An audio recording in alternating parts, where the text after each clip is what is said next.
If you have a nice portfolio, but you don't know how to manage it, and sometimes you are confused whether you keep any stock or whether you should remove it, then watch this video till the end of it, and you will get a very nice idea about how to manage your portfolio and do it yourself.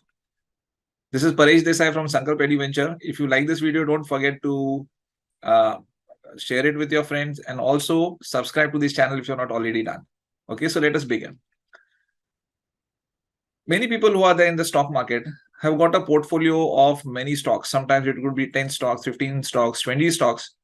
So how to manage those stocks is a very important and high skill task, right? So unless you are properly trained into doing it, it becomes very difficult.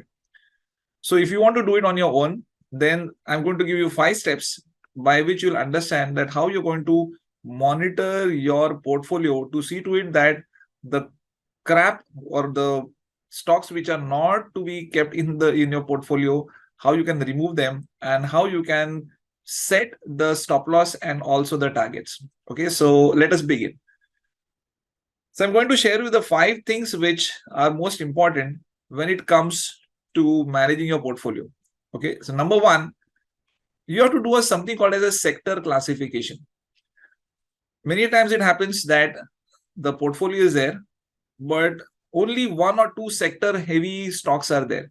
For example, someone might be having most of the stocks into pharma sector, or someone might be having most of the stocks into only PSUs.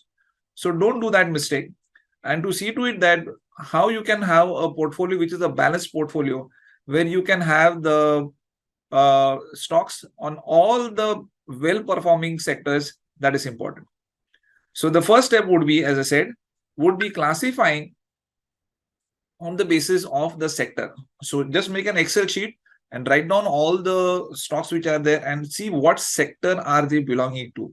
Okay, so after once you have done this, then you can analyze whether you have a balanced portfolio or is it a lopsided portfolio or only in favor of one particular or 2 particular sectors. Okay, so that is very important. Now, why is this important, sector classification? Because when you've done the sector classification, then you get the best of all the worlds, and on an average, your performance improves better.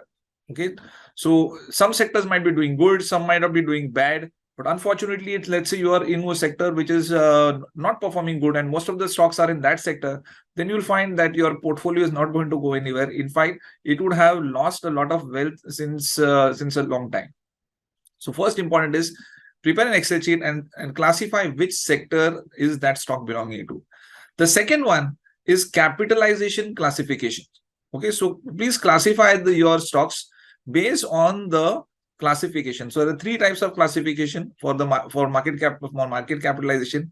One is the small cap, one is the mid cap, and one is the large cap. Okay, so small caps would be where the market capitalization. So market capitalization, let me quickly tell you. Market capitalization means all the shares which are there in that particular company multiplied by the current market price, that becomes the market capitalization value. Means in short, if somebody had to buy that entire company, he would have to pay that much money. So that is a market capitalization. So anything less than 5,000 crores is called as a small cap company. Between 5,000 to 20,000 crore rupees is called as a mid cap company. And more than 20,000 crore plus value, it's called as a large cap companies. So if you'll find that most of the stocks which are in the Nifty 50, or they would be large cap companies. So these are the companies which have been selected. One of the criteria would be that a company has to be large cap. So also see, so the next step, as I said, the second step was classifying based on the market capitalization. So with the market capitalization, you'll be able to understand that how is your portfolio balanced? Do you have all the stocks only in large cap, or most of them are in mid cap, or most of them are in small caps? So if that is there, then there is some problem with the portfolio. Because I'll tell you what happens in small cap companies. Small cap companies, the returns can be very high. Okay, sometimes they can give you almost like 70-80%, sometimes 100% return in a year also. But they are highly volatile. If something happens to the market, there can come a great crash in the small cap companies, and it takes a very long time for those small cap companies to rise up. Mid cap companies are like mid risk. Okay, so between 5,000 and 20,000 crores, if that is a turnover, then that's a mid cap company. So mid-cap companies would give still a reasonably better return. Okay, so probably maybe they might give you between 20 to 50% returns. And a large cap company, which is more than 20,000 companies. So you see all these big companies, Tata Motors, Reliance, these are all large cap companies. They may not give you very high return, but they are very stable. They are like the big ships. Okay, so if something happens to the market, those ships are not going to sink immediately. Okay, and even if there is some volatility, even if the market crashes, you'll find that the large caps are the first to bounce back. Look at the stocks like HUL, Reliance.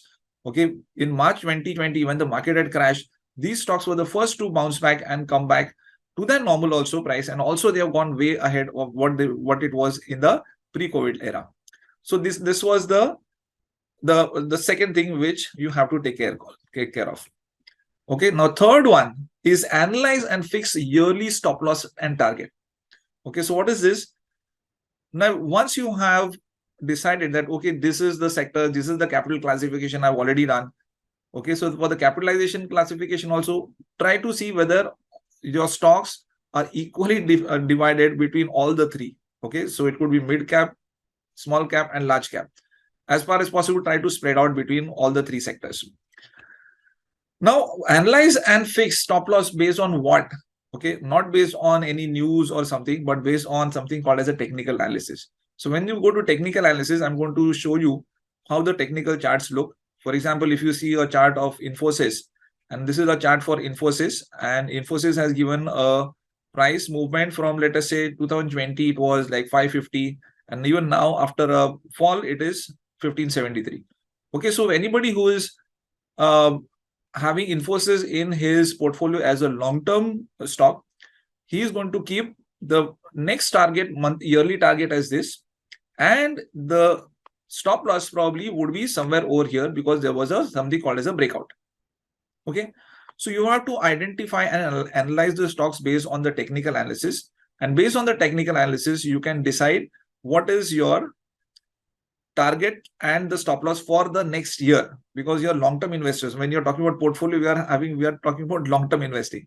So what is the next target for the next year, and also what is the stop loss? Means stop loss is the level, if the stock goes below that, you're going to exit. Okay, so that you have to decide. So once you've decided, please put that also in the Excel sheet. Okay, so quickly let me see what we have covered in the first three steps. So first step was prepare an Excel sheet, list down all the stocks, put them in one column, put a sector classification, so which sector they are belonging to. The next column you keep what is the classification, whether it's mid cap, small cap, or large cap. And the third and fourth, keep a target. What is the target for the within 1 year? Let's say now we are in November 2022. You keep it for November 2023. What do you expect?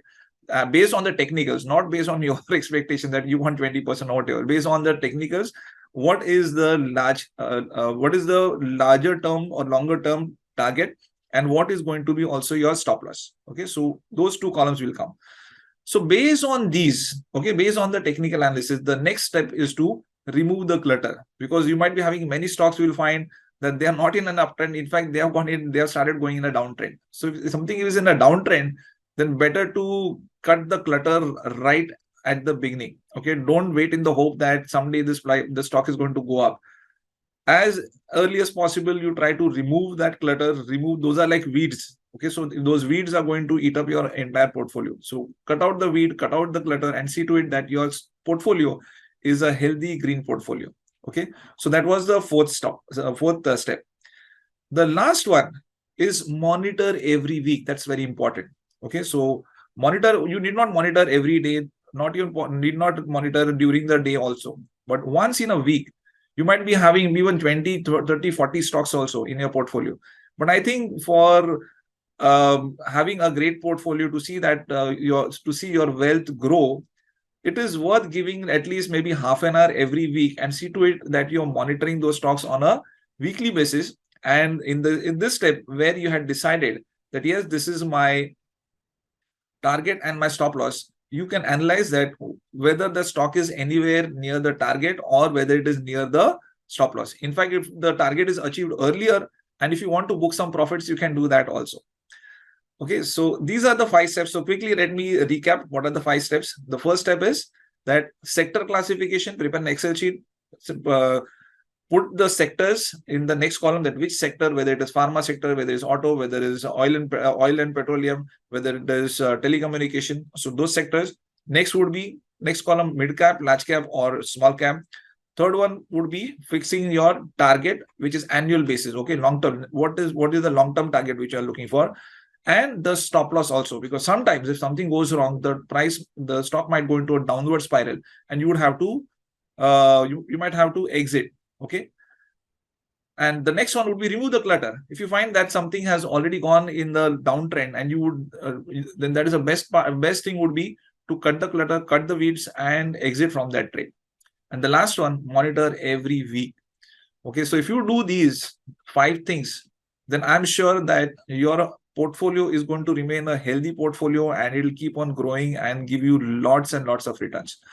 So once again, this is Paresh Desai from Sankalp Venture. If you like this video, don't forget to subscribe to this, and also you can share it with your friends and comment below what you have liked. If you want something more related to portfolio management or in terms of technicals or any other topic, please feel free and comment below what you have liked. So I'll take your leave, and I'll see you soon in my next video. Bye.